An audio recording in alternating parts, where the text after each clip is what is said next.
And I'm Guy, and this is your home for everything Alberta independence. Let's get into it, and there's a ton of breaking news today, not just from Alberta, but coming out of Spain. But that could be happening soon in Alberta and the rest of Canada, if not the rest of the Western world, where it is already happening. But first of all, thank you so much for joining us today. Please don't forget to subscribe again, everybody. It is what helps us out the most.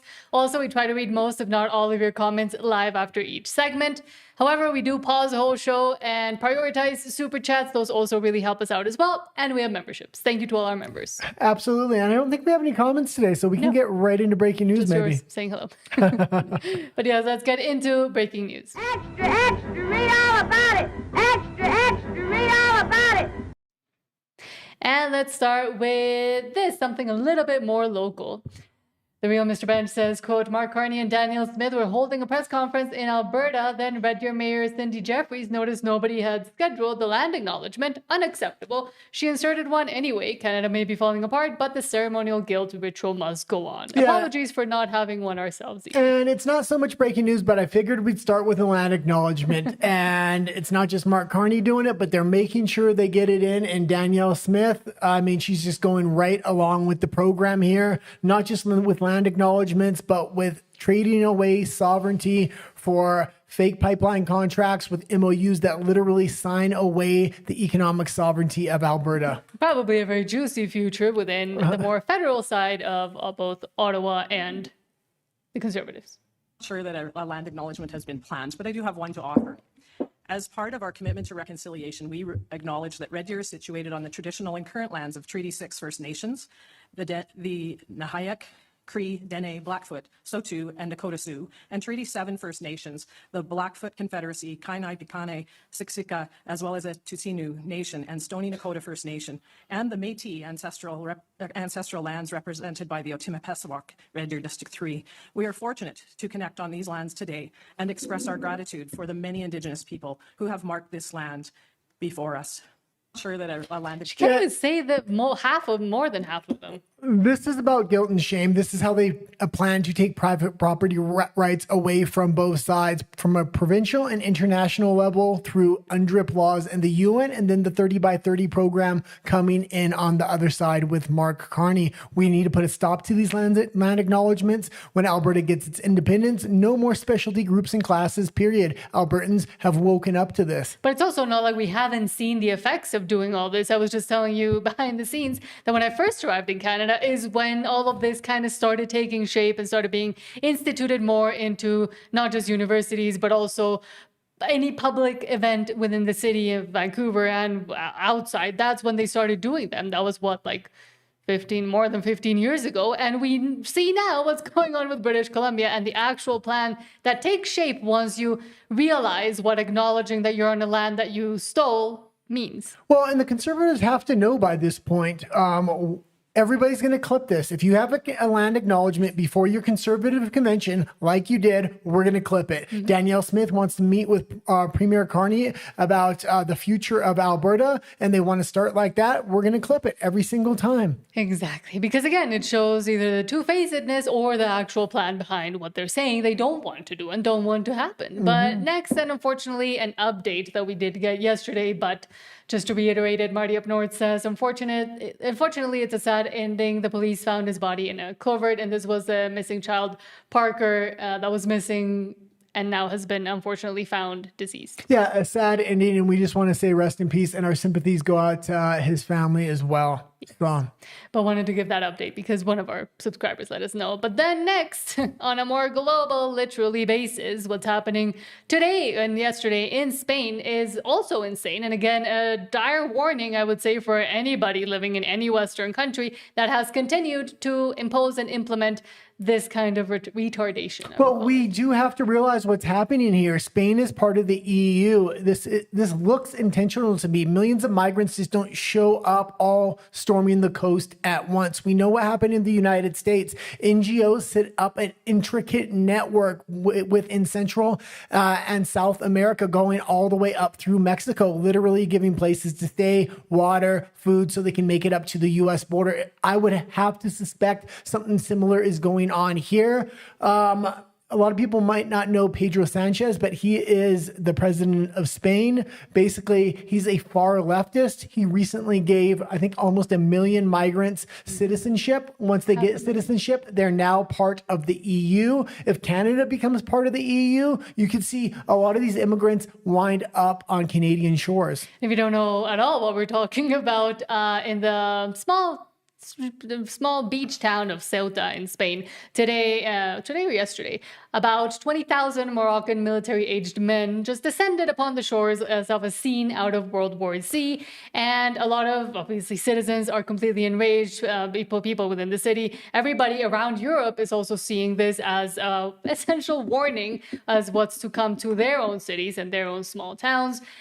Interestingly as well, last night, during the night, there were also different ships all launched at the same time coming from France toward across the English Channel. So again, this is not just happening in Spain, but let's see. Really wild video here. Chaos at the border of Spain's North African enclave in Morocco. This is a city called Ceuta. You're watching as thousands of migrants break through the fence and completely overwhelm the border police. Their video showing huge groups of people, mostly young military-age guys, cramming into inflatable tubes or arriving on shore another way, some of them wading in the water as they break through the gates to get to the other side. Sandra, this is reminiscent of kind of what we saw during the open border during the Biden administration through 2021, 2024, kind of similar to what we saw in Del Rio back in 2021. The socialists... And pause it just for a second. We will get through this whole thing. I'm the one that you should gather is the story. I seen the story breaking, and very often when you see stories like this, they're actually playing old footage from Britain or other countries. But I said, this looks much more massive than previous clips I had seen in the past. I waited for confirmation. I kept seeing it come out, and then Fox News reported on it, and 100% the people are in an uproar in Spain right now. Agenda, their platform literally says they want to abolish borders, abolish immigration enforcement, have complete freedom of movement.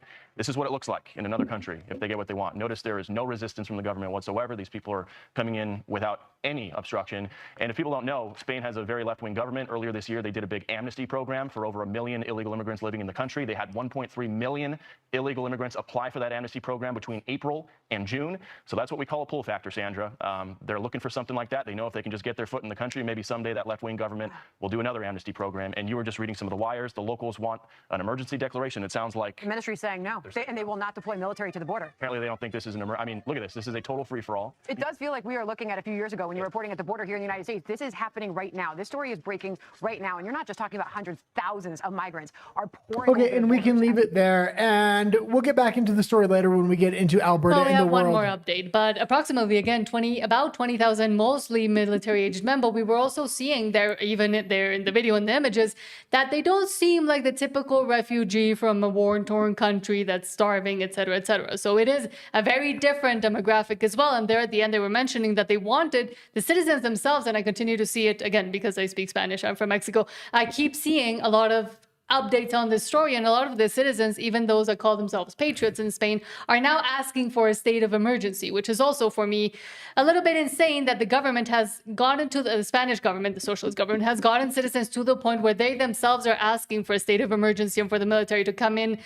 And who knows if they would come in against those that are invading or against the citizens themselves. And we'll give the second update when we get to Alberta and the world. Why don't we go to Alberta Stay Free right now? Okay, well, let me say hi to some people. Okay. Silverfeet says hi. Hello, Silverfeet. Thank you for being here. David W. Carlson says the deliberate and methodical destruction of Western culture. Mm-hmm. Coming to your home soon. Don Adelic says, good afternoon, Nat and Guy, and everyone else. No lightning today, nice change. Well, good. And I did hear that there was a lot of sun, at least throughout the week, up in at least Calgary, maybe Edmonton. So hopefully it continues throughout the weekend. And 300 mile per hour martyr says, invited invaders, insane. Exactly. They literally opened the door. But let's go to something more local. Let's go to Alberta Stay Free.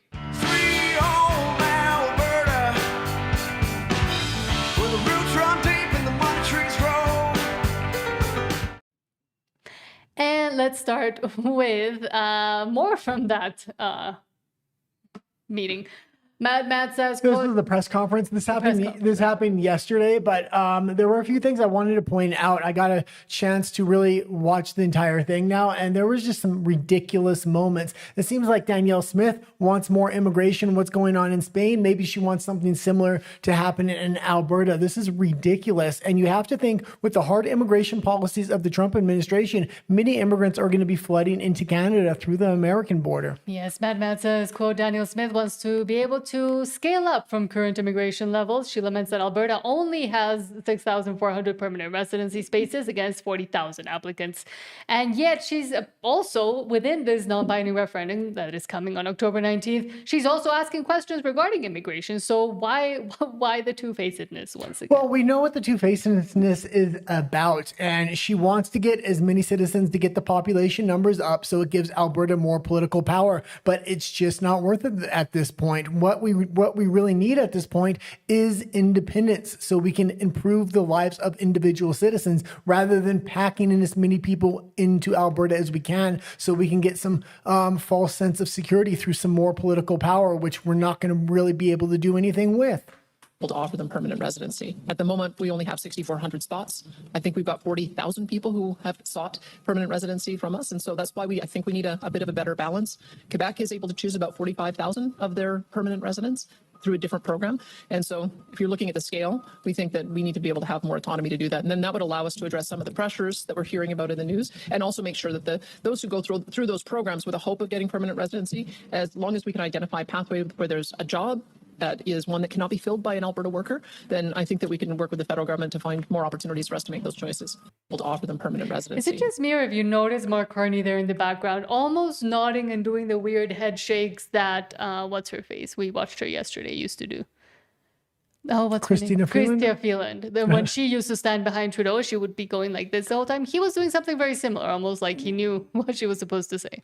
I don't think so. I was watching the entire press conference actually, and there was times because I was focused in on Mark Carney when he's standing behind her, and sometimes he was extremely nervous, started picking his hands and things, and then other times he liked the messaging that was coming out of Danielle Smith. So it was a hit or miss depending on what topic she was actually talking about that day. But they're definitely in bed together at this point, at least politically. So and he seemed to like this one. He seemed to like absolutely. what she was saying there. And again, she is facing the pressures of the whole post-graduation work permit for students that came to Alberta, and they're the ones that were apparently doing a hunger strike, and then they got too hungry and decided to end it, but they'd continue to protest about it. We have to realize what Canada is doing. They're reducing PR numbers, they're reducing student numbers, they're reducing asylum seekers, yet immigration numbers are still through the roof because refugee claimants over 2 million per year. That's where they're hiding them. They're trying to say, oh, we're fixing immigration, and they point to the 3 points where they slightly reduce it,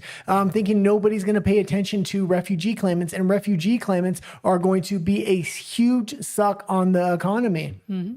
But next, Rebel News says, quote, the quote-unquote join the U.S. idea is a French talking point amplified by media opponents of independence as a scare tactic and occasional American politicians inside the Alberta independence movement. It is marginal, actively downplayed by the main organizers, and unsupported by the vast majority of Albertans. And we've talked about this over and over again, and we've said why it would be a bad idea to join the U.S. and why Alberta being independent gives the most leverage not just to Alberta, but also to the U.S. itself.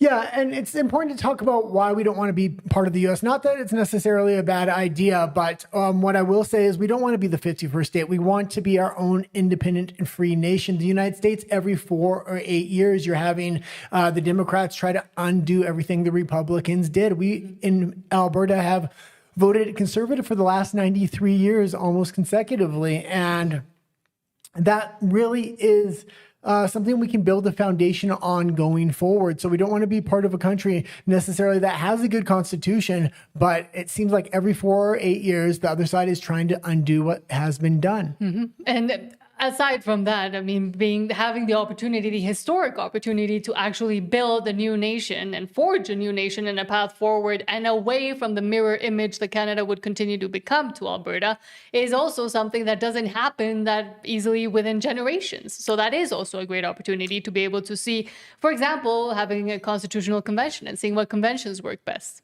Yeah. You're trying really hard not to interrupt me. Yeah. Because sometimes, yesterday somebody criticized him. You interrupt Nat too much, and now he's trying really hard not to do it. But next, let's go to Gil McGowan, who is apparently very angry. He says, quote, I took this picture this morning in Safeway where I shop. As a longtime loyal customer, I want Sobeys to know that I'm not happy. They can't pretend that they don't know what they're doing. Yeah, and I put this in here because the Forever Canada side is trying to demonize the Albertan flag, and they're going to continue to try to do this. Once we win this non-binding referendum, I fully expect a full-on assault on the Albertan flag itself. And a lot of people are calling Sobeys and calling these grocery stores and other places where they would naturally have an Alberta flag up, and they're complaining, trying to get it taken down. So far, they've stayed strong. The Alberta Independent side has also praised them for it, and we should continue to praise them for it as long as they keep this flag up. And again, it is also that insanity that lies within the Forever Canadian people and those that want to continue to shock Alberta, because these kinds of displays of flags within, be it Safeway or other supermarkets or grocery stores, usually is to indicate that that is where the more local stuff, the more local products are. I do remember in British Columbia, there were British Columbian flags, and in every other single province, they do the very exact same thing. But the fact that now they're so triggered by the flag of their own province where they live and decide and choose to continue to live, even though apparently they don't really like it, is insane to me as well. But as you mentioned, there was a lot of praise also heaped on it. The Alberta Pin says Sobeys and Safeway understand the assignment, well done. And by the fact that they haven't taken them down also, and that they're not bowing down to the insanity of a fringe few, I will call them now, is good. Oh, and also they look like new flags. You can see the creases in all these flags. Not the one on that side, but the one here and the one in the picture just before here. You can definitely see these were brand new flags, so they must have just put them up. Maybe somebody is an independent supporter and is putting these up in the store. Yeah, I mean, maybe there is a covert independent supporter, which exactly would be great. Hopefully so. And we do continue to see more flags popping up, and thanks to the work of a lot of you as well, like Todd and Stephen Jensen. Rise of Alberta says, putting in the work, let Alberta decide sign crews are hitting up the highways, raising massive Alberta flags and getting our 4x8 signs up across the province. And again, anybody that lives within Alberta and is triggered by their own provincial flag has bigger issues to deal with than just screaming at people on the internet.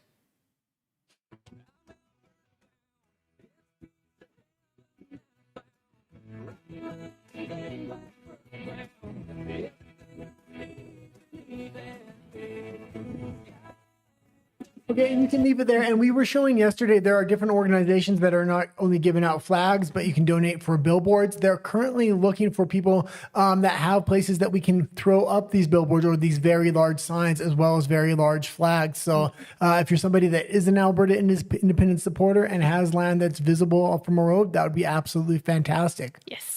But now let's go back to your comments before we head into Alberta politics. Eddie Rodriguez says, good evening, everyone, with a coffee cup. Good evening. I don't know how some people can get emojis and some can't. Allegedly, no emojis are allowed on the chat, but that's fine. Coffee cups are fine. It's when it's spam that it annoys us. Philip Espa says, hello, everyone. So sad to hear that Ceuta has fallen. I wouldn't even just say Ceuta, which is, again, that little beach town in Spain where the invaders came in. The invaders body snatchers, essentially, but the rest of Spain as well, because of the policies of far left insane socialists in Pedro Sanchez that they have. We still cover Alberta in the world, and we've covered it fairly extensively. I think it was the 12th of last month, and all the way leading up to the 12th of last month, we reported on it, and the EU is taking over the mass immigration policies for most EU countries. And they've gotten ready for this point. They've built mass influx center for migrants, but I'm like, why are they building all these intake centers for migrants? Where are they going to get the migrants? Now we understand where they're getting them. This many migrants just don't come all together all on their own. This is organized. The same thing happened in Mexico to get all these immigrants up to the U.S. border when Joe Biden was into power. And again, 20,000 military-aged men from Morocco don't just one day wake up and all of a sudden all decide that same day that, oh, let's just go invade Spain. Let's go across the ocean and try to get in our dinghies and rise up on the beaches, almost like Normandy, but I mean, a little bit scarier. I will say also, the government of Morocco has to have had some sort of coordination, and the government of Spain already knew, because there's reports coming out that since February, a lot of generals or former generals from the Spanish military were already saying that in Ceuta specifically, this could probably happen. Okay, let's keep going it's not like here. they didn't know. Sorry, going back to my geopolitics brain. Todd says, we're on, guy. We got rid of 3 more large sign stands today, got 2 up. Oh, fantastic. Keep going. Todd also says, people are hot after the big 4x8s today at our booth. Well, and it looked like it was sunny. Yeah. Please put on, no sunblock. I was going to say, stay careful with the sun. Does that says, hello. Ghost of a Chance says, girl is a well-known Alberta communist. Oh, no, Jill, sorry. Girl is our dog. Jill is a well-known Alberta communist, the one that was complaining about the flag of his own province. Well, and I think they're going to start making it a thing to complain to businesses that have the Alberta flag up. And I hope these businesses stay strong. And if they don't stay strong, we shouldn't be shopping there, period. True. Karen Whitelock, hello, says, Coy Morgan said there is not a confidence vote at the AGM. We will have to wait for the next election. He was on Let's Talk Alberta last night. Okay, well, there's a lot of news coming out. And I will say Jason Levine interviewed Maxime Bernier today. It was a fantastic interview. He said he's actually going to run in Alberta. This gives multiple different options of things that we can do when we do decide to oust Danielle Smith. I'm not necessarily saying get behind Maxime Bernier, but now we have an option of a fairly popular leader on a national stage. And we want somebody that's going to commit to a binding referendum in quick fashion, no matter what, so Alberta can get on with itself. A non-binding referendum and the way they want to play all these games, that's not going to satisfy anybody. What we need is a binding referendum so we can go forward with trying to get our sovereignty back from the federal government if we lose that election, and if we win, to get on with having Alberta separate from the rest of Canada. Exactly. Philivespa, hello, says, I would not be surprised if Danielle tries to, quote unquote, change the flag just like they did to Mississippi's flag. God, I mean, hopefully by then more and more people would realize what her true intentions are. Well, what they would want to do that for is they would change the flag, and then they would create a Forever Canada program where they would try to capture the flag, and then we would be having the old Alberta flag. Then they would demonize the old Alberta flag and ban it from being hung up in stores. So overall, it would be a good political strategy, I think, on their part. But again, it would hurt Danielle Smith most definitely. Ghost of a Chance says, Danielle is done like dinner, unbelievable turncoat. Yeah, absolutely. And again, if one knows what better opportunities they have across the horizon, they start trying to go there, especially if they've now, because at one point she wasn't, but now she is a career politician. We need to oust her in quick fashion so we don't give her the path to Ottawa. Right now, if she can take her time and wait for the ousting of Pierre Poilievre through a Jason Kenney or a Doug Ford and then go in and oust them, that's her path forward. But if we can call a leadership review on her and get her ousted, that's a much quicker path. And Dozdes says, it's Nat from the WDW Pro Show. Yes, I was on today talking all things entertainment, but also socialism and communism. So I guess it does merge a bit more. And now entertainment, as they continuously try to do, gets more and more political. Yeah. Still, for some reason. But now, let's actually go to Alberta politics. He doesn't discuss federal politics. He only concerns himself with Alberta's independence. Not interrupting me. Let's start with this from Rebel News. Says Carney claims that Canada is in a stronger position today than when the U.S. trade war began, maybe only in his head, saying we're now creating jobs at twice the rate of the United States. And by we, I really do hope he is there mentioning and encompassing just the government, because it's the only thing that continues to make jobs in Canada. Cooperation is essential to building out Alberta's electricity grid, its housing supply, its critical infrastructure. In Alberta, across Canada, we're strongest together, united, focused, working towards the same goals, making better lives for all our citizens. That's the approach Canada's new government has taken from the start, working with every province and territory to build our strength at home and to diversify those partnerships abroad. As a consequence of that, even though we've got a lot more to do, we're in a stronger position today than when the trade war began. We're now creating jobs at twice the rate of the United States. Canada's non-U.S. exports are up sharply. They're on track to double over the next decade. Foreign direct investment in Canada is at its highest level in 2 decades and running at twice the rate of our nearest G7 competitor. Okay, and you can leave it there. And he's going off old statistics. I took a look at the new statistics, and the old statistics, yes, said Canada was projected to be the second best in the G7 after the United States. Now they're tied for second worst with Japan, and they're on a downward trend. The Canadian dollar is being shorted even more than the Japanese dollar at this point.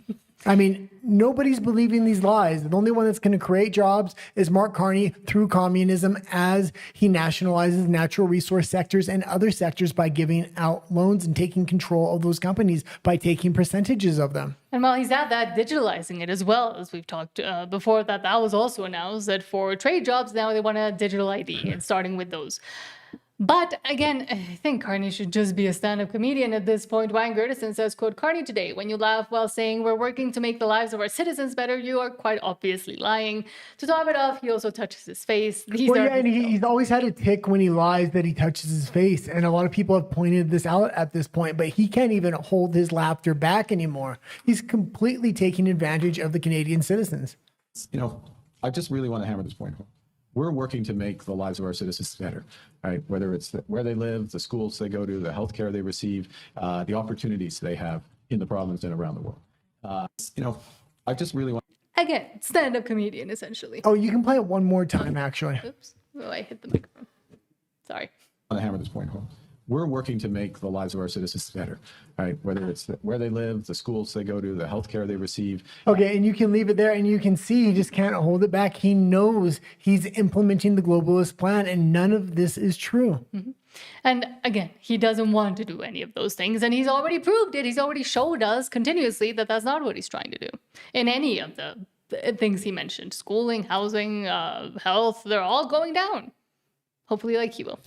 Eddie Rodriguez. I think we'll actually maybe disagree with you a little bit. I think he does want to make all those things, but he wants to make it in a new Chinese communist model. Yes, in the communist sense. Yeah, and he is trying to make housing, but he wants it to be you'll own nothing and you'll be happy. He wants to make sure it's a renting style economy.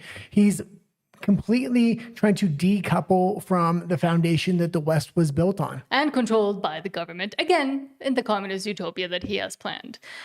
Well, he's a full-on capitalist with all his assets in the U.S., including his wife and his kids, and his weird kid, too. Okay, let's go back to your comments, and then we'll head into Alberta Personalities. Eddie Rodriguez says, Carney is such a tool.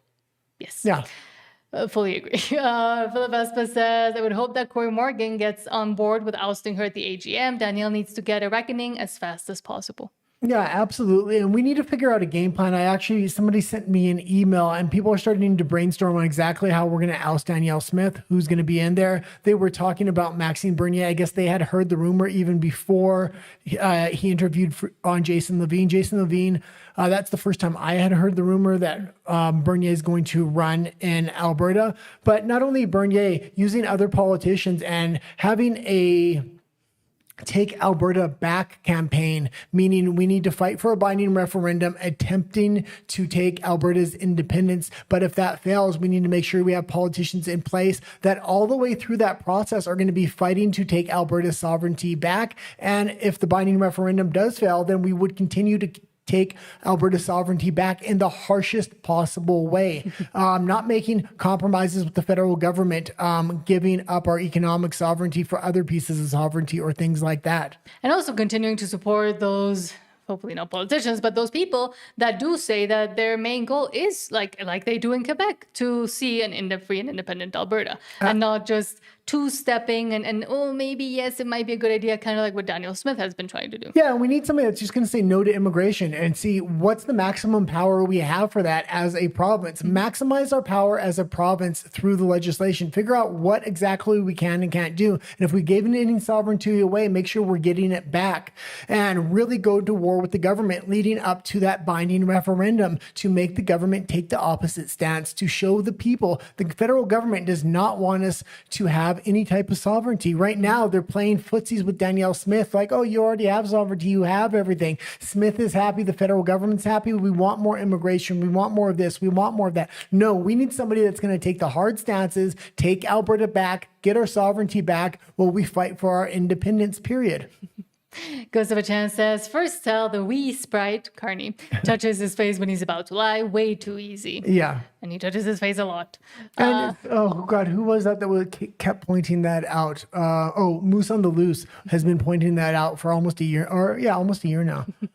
Krisher says the big alarm bell is they were all 20 years old, probably about 40 to 50-year-old men Where was the women and the children? In any of those, there was none. Bing, bing, bing, alarm bell. This is talking about Ceuta and the invasion of Spain. Yeah, this is absolutely planned. They have massive amounts of immigration centers. We're talking about thousands of immigration centers set up all over the EU and Ireland, even in Britain, which is supposed to be separate from the EU now. They have these migration centers. Why are they already set up? And they were set up targeting that date of the 12th of last month when the EU would take over a lot of the immigration. So it's going to be the EU is losing its sovereignty, and this was supposed to be an economic alliance, but now the EU unelected government is taking control of immigration and a lot of other things. And a lot of people were clapping at that announcement that the EU would take over immigration and that we're going to have harsher policies. And yet a lot of people outside were saying there's all these immigration centers, there's all these plans, and there's still some other countries that continue to say, like Spain, oh, we're just going to bring everybody in anyways. Well, and it's the same reason they like to have their immigration taken over, even if they don't want immigration to their country. They'd rather not be able, would rather not deal with it. Then they don't have to deal with the voters. They can say, well, it's not me. The EU is doing it. We have to follow their policies. And Terry Labiage says, Alberta Independence needs to get off their behinds and get a party platform established and get some professional people out there now. Yeah. Well put. And on that note, let's go to Alberta Personalities. But they need to understand that Albertans are done, we're leaving, and there's no more conversation to be had. I know that's upsetting to people. And let's start with this from Mocha, saying lawsuit threat for exposing a sneaky Nigerian doctors as bad misconduct allegations. Okay, and we'll be able to play the clip here. We'll play most of the clip. Somebody actually emailed me this and said Mocha was needing help with this particular story, so I thought we would play it and get some recognition to it. They're trying to silence him. He's a great journalist in Alberta and Saskatchewan and for all of Canada, really reporting on the stories that do matter. Yes, great independent journalist as well. I'm being threatened with a lawsuit unless I delete my video report exposing a Nigerian doctor's history of sexual misconduct investigations. And no, I'm not deleting it. This is Dr. Adabenga Rabayu, a pediatrician who is currently charged with 2 counts of discreditable conduct by the College of Physicians and Surgeons of Saskatchewan for hiding the fact that he has been the subject of 2 sexual misconduct investigations and was banned from practicing medicine in Ontario for life. In the video report he wants us to delete, we aired exclusive documents from the Saskatchewan Medical Registrar that demanded Dr. Rabayu to be removed from the registry, stating that they would not have given him a license had they known his history of sexual misconduct investigations stemming from Ontario. I went to his office in Moose Jaw, Saskatchewan back in June to ask him how parents can trust their children with him when he has a history of being accused of sexual misconduct not once, but twice, and is now charged with obtaining his new license by deceitfully hiding them. Today, his lawyer sent me a demand letter threatening to sue unless I delete the whole video report. My report enlightens the good people of Saskatchewan as to what kind of doctor they are trusting their children to. But it also enlightens the world about how doctors like Dr. Rabayu, who get caught up in sexual misconduct investigations in one province, are able to relocate to another province. So let's go through the highlights of the demand letter that I received this morning. This video, which was posted approximately 1 month ago and is titled Pediatrician Investigated for Sexual Misconduct in Ontario, Now Practicing in Saskatchewan, contains a number of false statements and statements that imply that Dr. Rabayu is okay, and we can't leave it there. I do recommend watching the entire report. It was absolutely fantastic, and Mocha is a great journalist. I will say something else. They're talking about fast-tracking a lot of doctors from overseas because Canada doesn't have enough, but we're not going to know their in-depth history, whether it's sexual assault or other things in their past. Those records may be hard to get in from foreign countries, and we're just going to make these people doctors. Mm-hmm. And or other things as well. And again, it's this desperation of the bad and poor planning that Canada has been doing for the past 60, 70 years, where they told everybody not to reproduce, that the world was overpopulated, and now they lack doctors, they lack actual professionals, so they were having to import them and be way more lax than they would, I'm sure, with anybody local as well. Because, I mean, if this was anybody else with a more Canadian name and maybe a more Christian faith, well, everybody would be up in arms. Yeah. But we can't say anything. And I'm guessing that's also why Mocha isn't getting much traction on this story as well, because social media, I mean, not X, but the rest do continue to be very lenient on certain stories about certain people.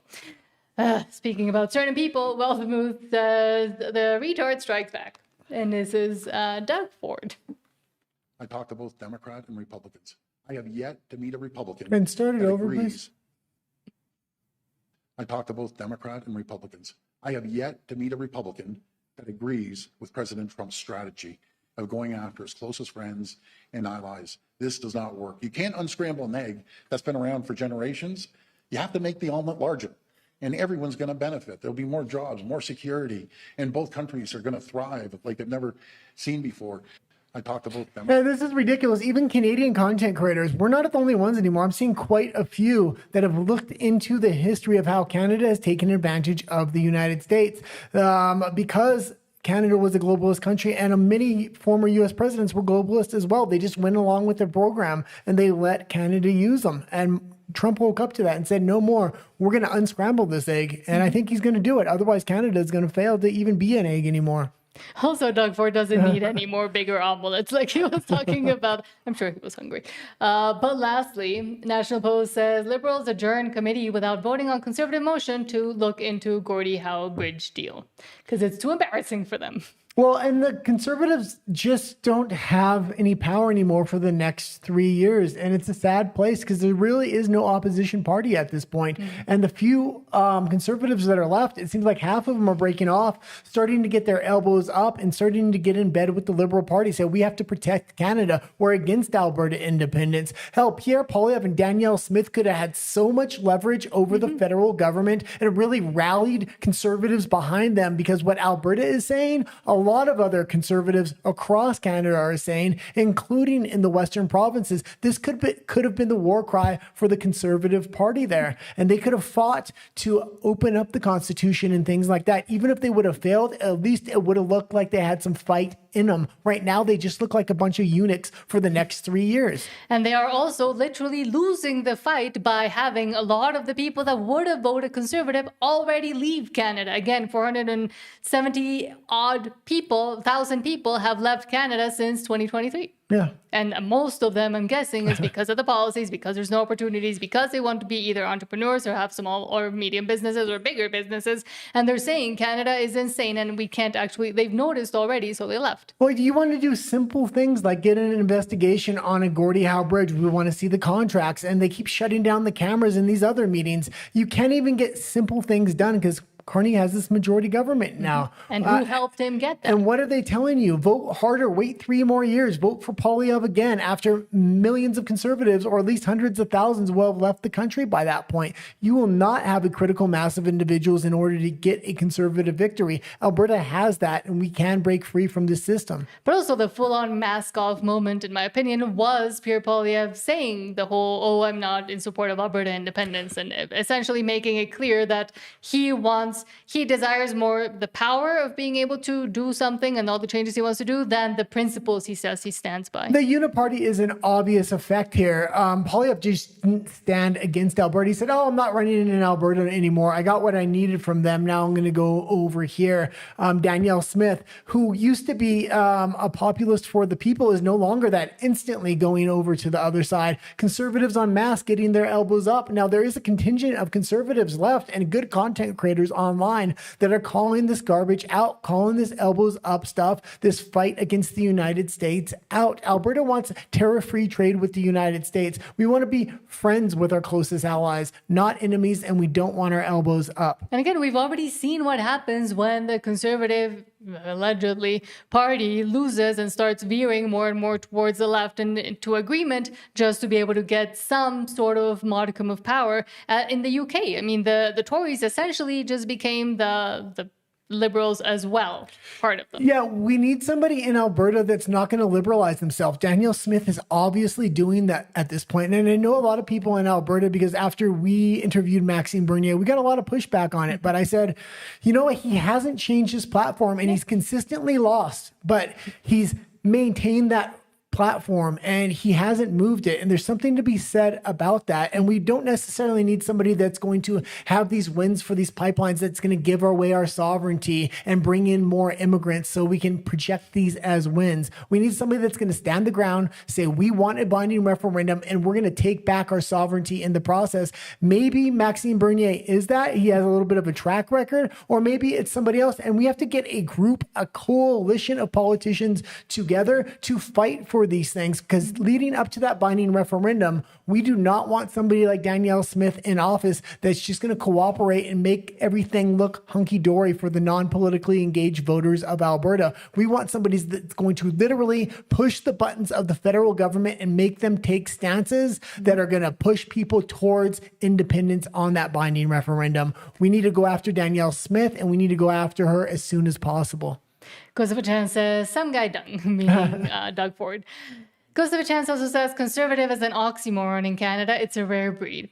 And more are leaving and becoming further and further an actual rare breed. It's a dying species in Canada. Well, and real conservatives. I'm not a fan of really any politicians, but I will say we have to look at these politicians' track records on who we're going to start voting for. We want people that aren't going to compromise anymore. Who are politicians like this? Dallas Brody. Now, she's in British Columbia, I understand, but she's taking a hard stance, and they kicked her out of the Conservative Party for it, and now they're trying to steal all of her ideas. Her platform. Maxime Bernier has not changed his platform. He's consistently lost with that platform, but I can really respect the fact that it's maintained the same. He hasn't liberalized himself one iota. We need people that are going to fight for Alberta, fight for the sovereignty, even if they're not going to win every fight. It's going to really expose the federal government for having to stand against us. When everybody's standing together, it gives the impression to the non-politically engaged in Alberta that everything is hunky-dory, and it is not. And again, isn't that what an opposition is supposed to be doing? It is supposed to be there to be able to challenge the current government and to be able to get to some, usually a compromise, but in Canada that wouldn't even work either. But to be able to push against the stupid, retarded ideas that the parties in power usually have and take. Well, it's the Alberta citizens that are the real opposition at this point, and we're saying the things Pierre Poilievre was saying before. We're saying the things and wanting the things that the Conservatives were supposed to represent, and now they're saying, no, you can't get it for yourself. You have to come through us, and you have to wait 3 years to do it.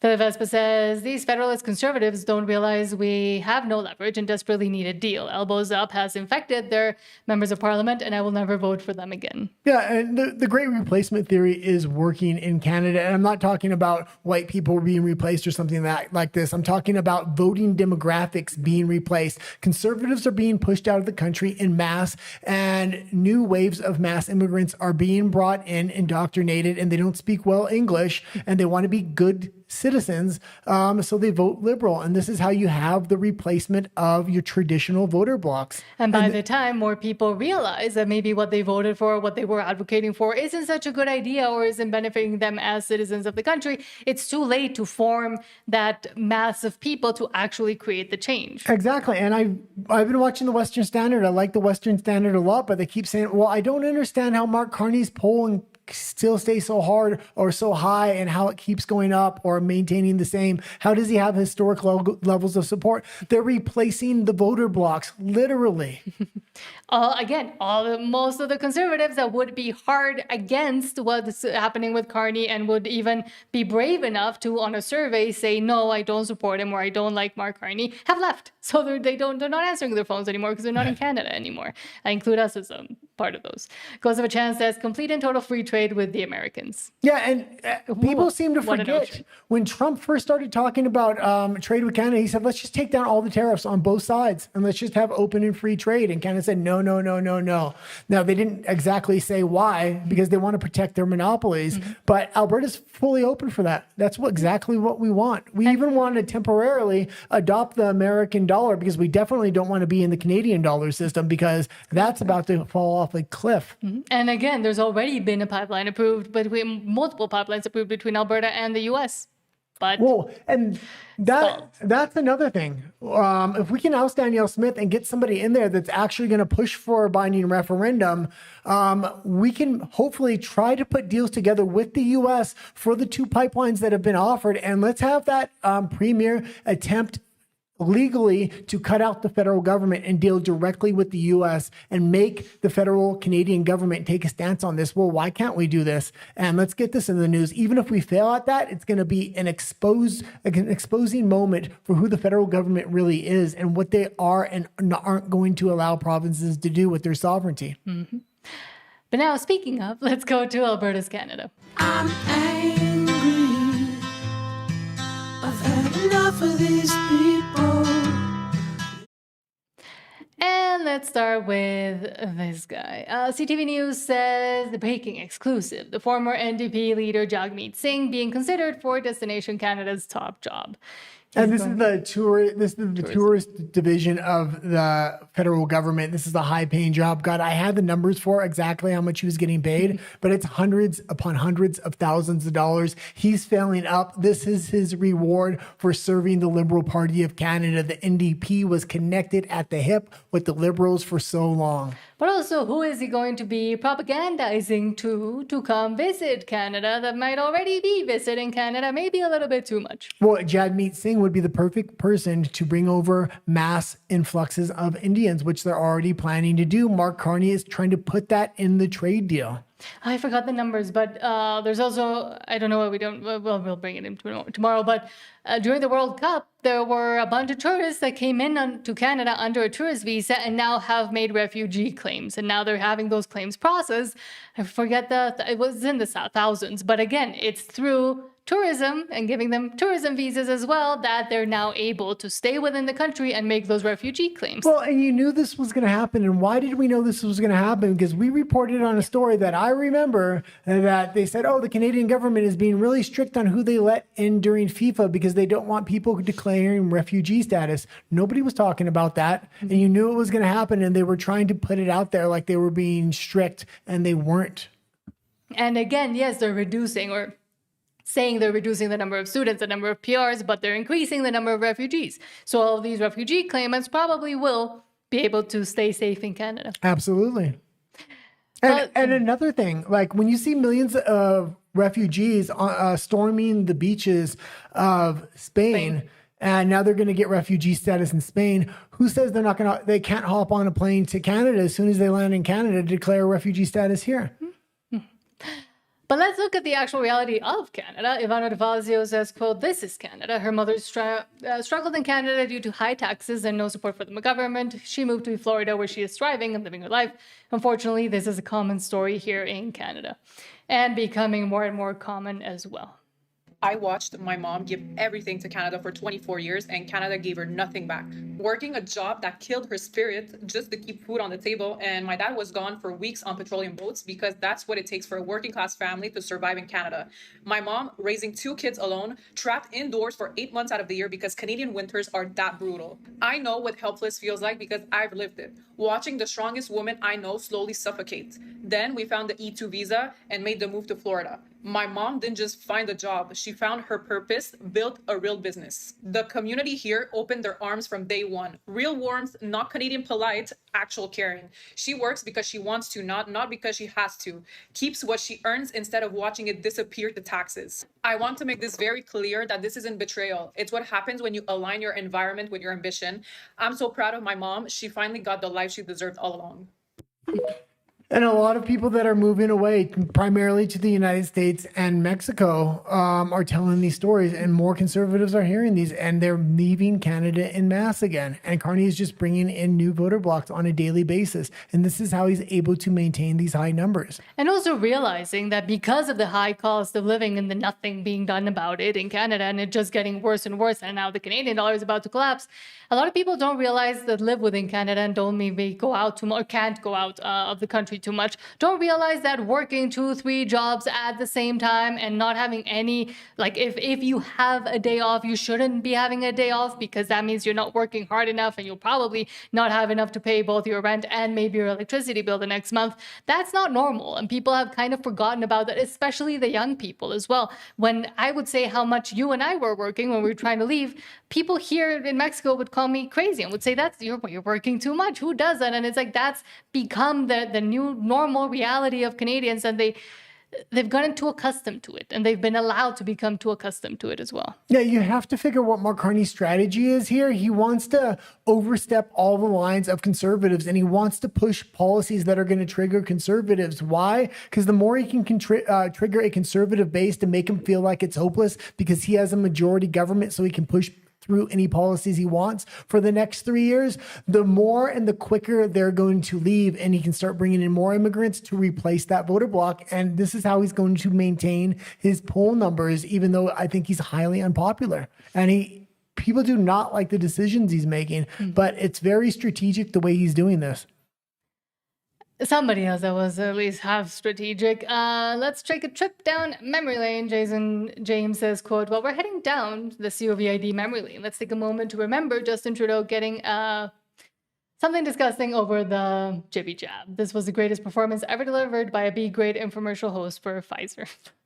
No, it's amazing because we were talking about how important it was for everyone to get vaccinated and what a big deal it was to get vaccinated. So I thought that was all built in already, but getting that shot really was an amazing feeling. It hits you. Did you cry?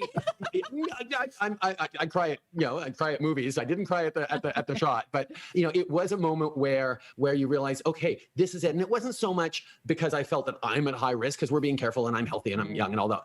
But at the same time, it's knowing that each of us doing our part is getting through this, because we don't get through this unless the vast majority of the population gets that first shot and then a few months later gets that second shot. That's how we get through it. And it's something that everyone can do. And we're just seeing Canadians come out in such strong numbers all across the country. You can leave it there. And the Fauci diaries came out. That's why we want to kind of bring up the gaslighting that's happened in Canada and the propaganda and the psyop that happened. A lot of people don't know what was in the Fauci diaries. I highly recommend reading RFK's book. A lot of things have already been exposed. The new data is coming out of Japan, out of the United States. A lot of these research studies that were repressed are now coming to light and being presented in courts of laws. Lawsuits are starting to go forward. We're starting to actually, hopefully, make some kind of change. Governments need to come to a realization. The Canadian government just wants to look the other way and keep covering this up because they did things like this. And a lot of countries had no vaccines and they didn't have the rates of death that the countries with had. Mm-hmm. You're trying really hard there to say not the word. But I will say also, a lot of Canadians, unfortunately, still will not admit, number one, what was done to them by their own government, because number two, they think it was a good decision and they were made to believe it was a good decision, that they were doing it to protect themselves or others or their loved ones, etc. And that is the insidiousness of the messaging and the insidiousness of the propaganda. The fact that now there's so many people with both cognitive dissonance and a sunken cost where they can't admit that anything happened. And now, even when you try to tell them what's going on with the Fauci diaries and what the US is uncovering and what the current administration is doing, all they see, all they notice is that, oh, it's the Trump administration bringing it up, so I can't believe anything they say, and continue down that path of the denial and the cognitive dissonance and the no, it was a good thing because I'm still being told and I don't want to admit that I was wrong. Well, you have to realize... Or that I put it into my children. You have to realize Donald Trump was the one that pushed Project Warp Speed, and he was wrong. He got booed on stage every time he would try to tout it at his rallies. And eventually, he not only realized that he made a mistake, not because he wanted to be popular, but he made the hard decisions to actually start to fix that. He brought in RFK that had a lot of the data, that started making the right policies, that started releasing this data so they could use it in court cases, and made a tough decision. I think for a long time, he didn't want to come to that realization, but I'm really glad that he did. Yes. And lastly, back to Canada, Bruce says, too bad, so sad. It says Canada is about to lose 1.4 million temporary workers and international students. And you can turn down this because I don't think it has any volume. It was mainly the thing I wanted to read at the beginning here. Okay. We're going to get copyrighted. But yeah, Canada is about to lose 1.4 million temporary workers and international students. And pause it there. Leave it here for a second. And they want to try to tout this like this is what they're doing. Over 2 million refugees are coming in. That's an extra 600,000. And it's actually more than 2 million refugees per year now. It's like 2.3. So that's that's almost an extra million people you're still getting in. They're saying no more temporary foreign workers, no more PR, no more students, but you're upping the amount of refugees to record levels like Canada has never seen before. And you're not telling the Canadian public about that part. And what's going to happen in 2027 and 2028, they're reopening some of these other doors, and then they're going to repress the amount of refugees and open up the amount of students, PRs, and other things. It's a shell game they're playing with the Canadian public. And also with the whole international student thing, not to hammer too hard on the nail, but it was also because IRCC and the government of Canada just decided to be more lax with the rules for a while and give the post-graduation work permits to the people that had only studied for 2 years in diploma mills when they should. It was within their own rules to say, no, we're not supposed to be doing this. And that's what they're doing now. They're just re-implementing the rule that's already written. Yeah, they're saying they're kicking out the 1.4, but what you have to realize here is he's already agreed with India to bring in massive amounts of students at the end of 2027. That's going to be that new PR pipeline where he's going to return on the taps. Mm-hmm. But let's go back to your comments before we head into Alberta and the world. And there's quite a few stories there because, again, we do have an update from Spain.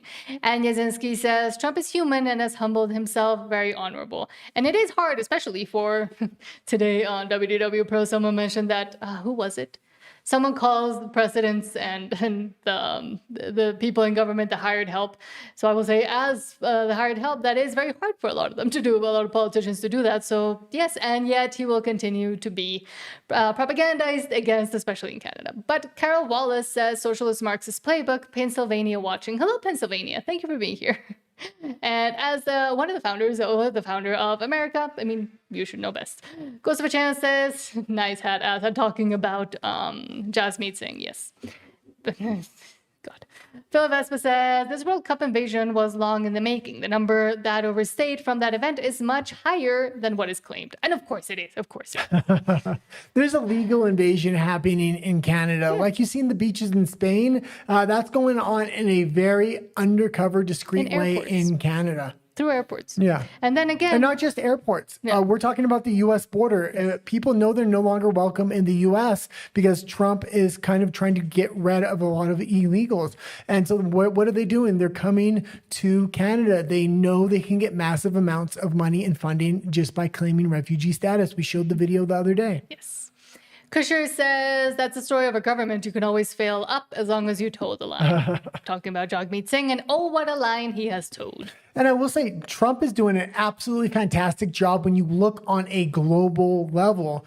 There's a lot of people giving him a lot of shit. And yeah, I understand his family is making a lot of money on the side, but that's with the businesses they already own. And you have to look overall at both terms. He actually lost a ton of money after his first term, and the stock market is doing extremely well right now.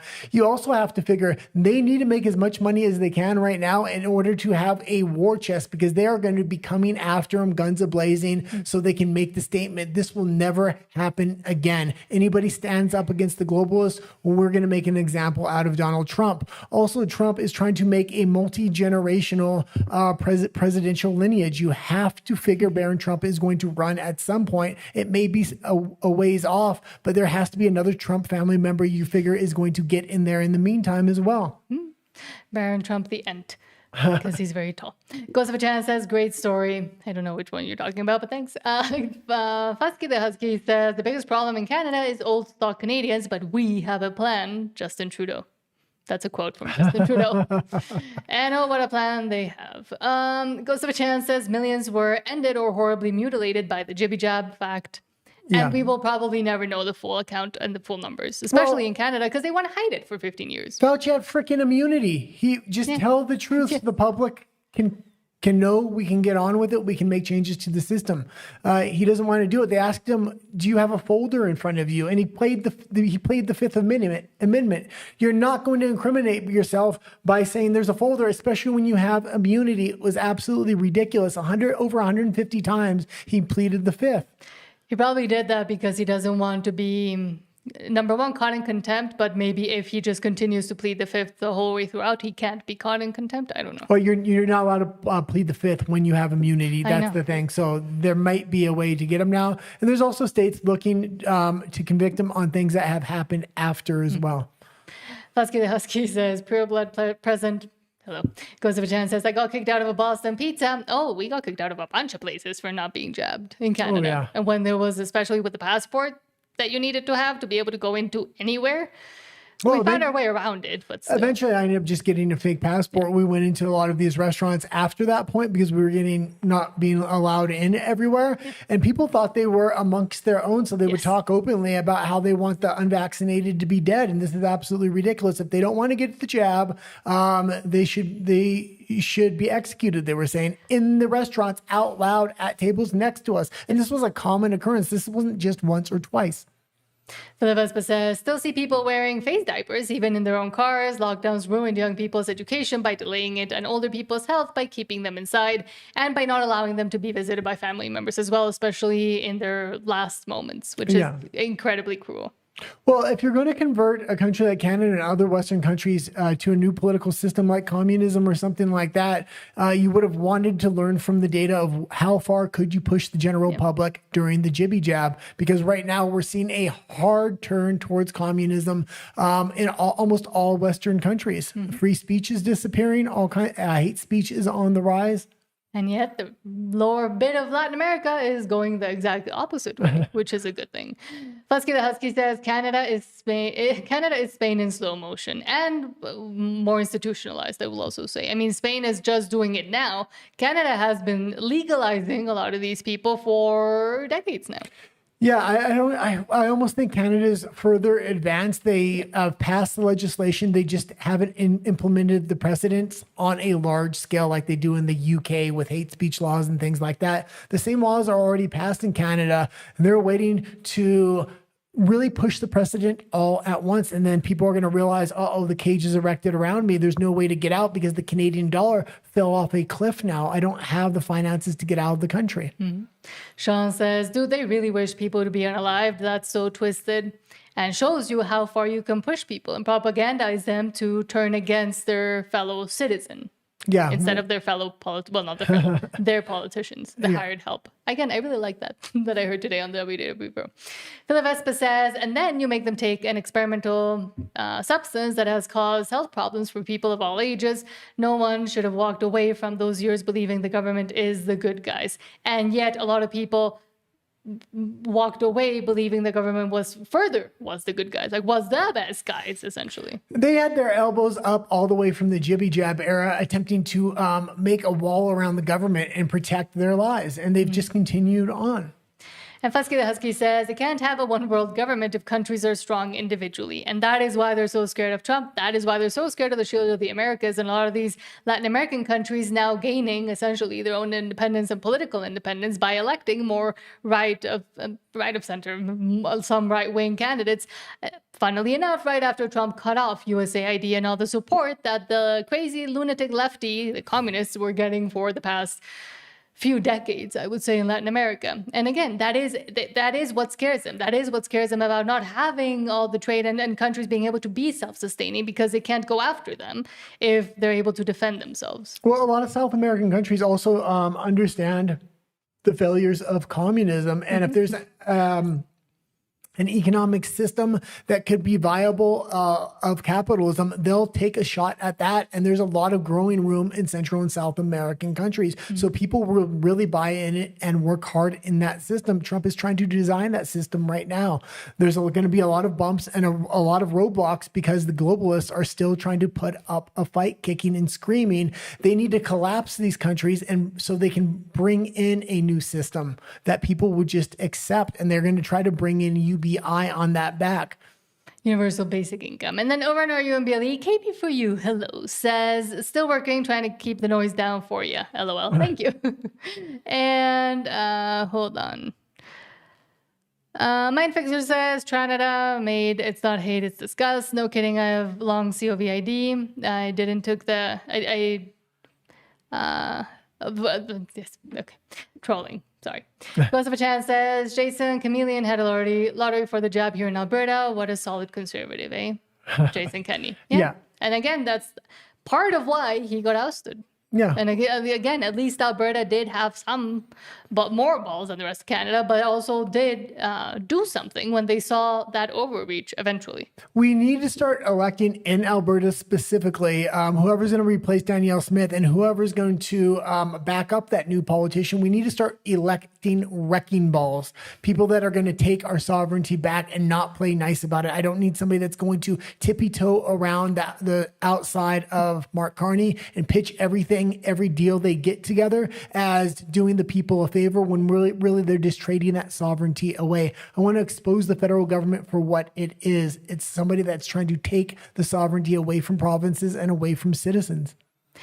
And on that note, let's go to Alberta and the world. And again, there is an update on the invasion of Spain.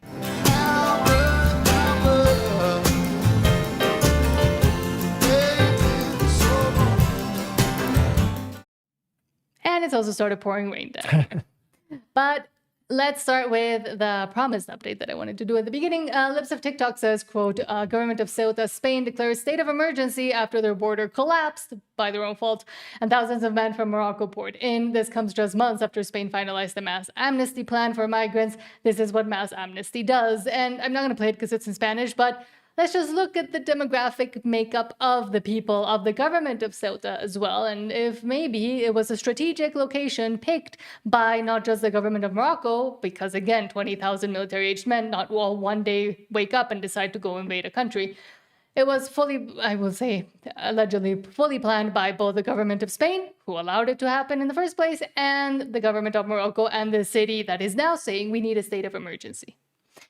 And what's crazy as well is that a lot of they'll call them patriots in Spain and the people that are saying that they don't want all the migrants and that if the government isn't willing to do anything, they will stand up probably over the weekend. We've already started to see people in Ceuta try to defend their own homes and defend their own spaces. But what is crazy is that this socialist government of Pedro Sanchez has gotten the people that are against mass immigration to come out and say that they want a state of emergency declared by the government. If you're Canadian, you know where that could lead and you know the kinds of powers it gives the government. And again, if declared and they're asking for the military to get involved, who says that if the Pedro Sanchez's government involves the military, it's going to be against the illegal migrants and not the people asking for it? This is a forced replacement in Spain. Pedro Sanchez is extremely unpopular. He legalized about how many was it? 1 million migrants? Half a million migrants recently, knowing that's going to change the voter bloc. Now he's letting massive amounts in, more tens of thousands. He's probably going to fast track those ones to immigration just before another election, basically creating new voter blocks, much like Canada is doing, but in a different way, much more obvious way. And again, a former general did come out in February to say that they were looking at Ceuta and that something big regarding immigration and a mass wave in 1 or 2 days, probably collapsing the whole city, was coming. And yet, again, they were already informed. They already knew that this could happen, that this would happen, and there was plans for this to happen. I think there's going to be multiple waves coming in, and Spain is bordering Africa. That's the easiest country to get into. But like I said, they've built in thousands of migrant centers in these other EU countries. The EU now has control over most EU countries' immigration policies. Yes. So you figure, much like what happened in the United States when they created all the NGOs to get these migrants up to the U.S. border, they then had buses and planes ready to transport them out to different places in the United States as well. This is one of the first times that had happened in U.S. history under Biden. I wouldn't be surprised if something similar happens within the EU right now. And again, also overnight, 10 boats simultaneously launched from France towards the UK. One of the first times it's happened in such a coordinated fashion. It has happened before, but it's becoming more and more obvious, people. Well, and you have to realize this is going to absolutely flood the UK. Why? Because what did she just say? She said 10 boats going over. What was the new policy that the UK just brought in with France? For every person they turn around that's an illegal immigrant, they'll take, for every 2 they turn around, they'll take 1 into the front door legally for legal immigration. So if they turn back 10,000, they have to, by their own law, take in 5,000 immigrants, which become highly or extremely hard to get rid of because they're legalized immigrants, not illegal. And yet we have retards over in the Toronto Star writing things like this instead of the actual news on what's important and the invasion that's happening currently in Western countries. The Globe and Mail says, opinion, of course, Donald Trump has turned the United States into an economic banana republic. And I think they should have wrote the name Mark Carney instead of Donald Trump, and it would have been far more accurate right now. Trump is creating a new economic system to try to revitalize Canada, build a new capitalist system for the shield of the Americas and the Western Hemisphere, while every other country is trying to collapse or a controlled demolition of their economy so they can usher in communism and socialism. And also what hurts Canadians, or the Canadians that are elbows up, is the fact that if you have a mirror, which we do, we have Mexico, and the deals and trade deals that Mexico and the U.S. are being able to talk and to actually get working, as well as the rest of the shield of the Americas. So Canada continues to lose points, all their talking points that they're trying to give, because it's obvious that if you do actually negotiate with the U.S. instead of put your elbows up, the perspective is much different, but yet continues to lie. I think you're saying Mexico is getting a better deal than Canada right now. Thank you for summarizing my point. Thank you for mansplaining. No problem. Not a feminist, don't worry. As of the Great says, quote, it doesn't matter how many girls are raped in Glasgow. The SNP want more third world migrants to come to Scotland. Absolute psychopaths. We just saw the images from Spain. I mean, and it was just, I had grabbed this clip. I had grabbed this clip before this Spain clip came out, but this is what EU politicians want. And this is absolutely ridiculous. This is also what Canadian politicians want. And again, it's on purpose. Scotland doesn't have a problem with immigration. If anything, Scotland needs more people, not fewer. For 200 years, we exported our people. And I don't want to see people down south set the tone for my country. When we are welcoming, we are hospitable. Some of the most ancient laws in Scotland are about welcoming people and looking after them. For our economy, we need more people coming in, back into the EU, freedom of movement in and out, advantages for all of our young folks, all of ourselves, as well as for people to come and pay us the supreme compliment of coming to Scotland. We need more people, not fewer. We need more people, not fewer. The Liberals were saying how we... Then reproduce yourselves. Don't import people. Sorry. That's all right. You can keep going. I wanted to say that point specifically. Again, they've told young people, taken away the conditions for young people, again, in all of these Western countries, to actually reproduce, to form families, to make more of themselves.